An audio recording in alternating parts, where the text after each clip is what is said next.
அனைவருக்கும் கதை கேளு கதை கேளு யூடியூப் பக்கத்தின் கனிவான வணக்கம். குழந்தைகளே, இன்றைக்கி நம்ம பார்க்க போகிற கதை என்ன அப்படின்னா, ஓர் உண்மை நண்பன். பார்க்கலாமா? ஒரு ஊரில் 7 நண்பர்கள் இருந்தனர். அவர்கள் எப்பொழுதுமே ஒன்றாகவே இருப்பர். அவர்களை மற்றவர்கள் இரட்டையர் என்றே கூறுவர். அந்த அளவுக்கு இணை பிரியாது இருந்தனர். இருவரும் தம் ஊரில் சரியான தொழிலும் போதிய வருமானமும் இல்லாமல் கஷ்டப்பட்டனர். அதனால் அவர்கள் வேறு ஊருக்கு சென்று பிழைக்கலாம் என்று தீர்மானித்து புறப்பட்டனர்.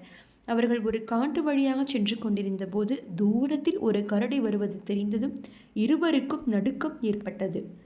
ஒருவன், ஐயோ, கரடி வருகிறதே, மரத்தில் ஏறிக்கொண்டால் நம்மை ஒன்றும் செய்யாது, வா என்றான். மற்றவன், எனக்கு மரம் ஏற தெரியாது, என்னை ஏற்றிவிட்டு பிறகு நீ ஏறு என்று கேட்டான். ஆனால் நண்பனோ, உன்னை ஏற்றுவதற்குள் கரடி வந்துவிடும் என்று சொல்லிக்கொண்டே அருகில் இருந்த மரத்தில் சரசரவென்று ஏறிவிட்டான். பார்த்தான் இன்னொருவன். கரடியும் நெருங்கி கொண்டிருந்தது. உடனே அவன் செத்தவன் போல தரையில் படுத்து மூச்சை அடக்கி கொண்டான். கரடி அவன் அருகில் வந்து மோந்து பார்த்தது. அவன் இறந்து விட்டான் என்று நினைத்து சென்று விட்டது.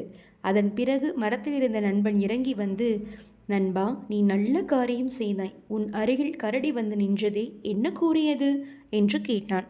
நெருங்கி இருப்பவர் எல்லாரும் நண்பர்கள் ஆக மாட்டார்கள்.